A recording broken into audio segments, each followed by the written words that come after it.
আসসালামু আলাইকুম রহমতুল্লাহি ওবরাকাতু। এখন জানবো আমরা বেসিক ইংলিশ এবং অ্যাডভান্স ইংলিশের মধ্যে পার্থক্য। হ্যাঁ, আমরা বেসিক ইংলিশে বলে থাকি বি কেয়ারফুল, অ্যাডভান্স ইংলিশ হচ্ছে হেডস আপ। এরপর আমরা প্রায় বলে থাকি আই উইল হেল্প ইউ, এর অ্যাডভান্স ইংলিশ হচ্ছে আই গট ইউ। এরপর আমরা প্রায় বলে থাকি স্লো ইংলিশে, বেসিক ইংলিশে বলে থাকি আই অ্যাম জাস্ট ওয়েটিং, এর অ্যাডভান্স ইংলিশ হচ্ছে আই অ্যাম হ্যাঙ্গিং অ্যারাউন্ড।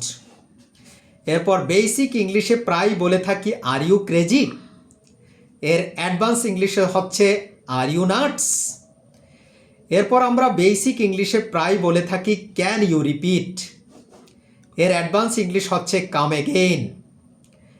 এরপর আমরা বেসিক ইংলিশে বলে থাকি হেল্প মি, এর অ্যাডভান্স ইংলিশ হচ্ছে লেট মি আ হ্যান্ড। ধন্যবাদ।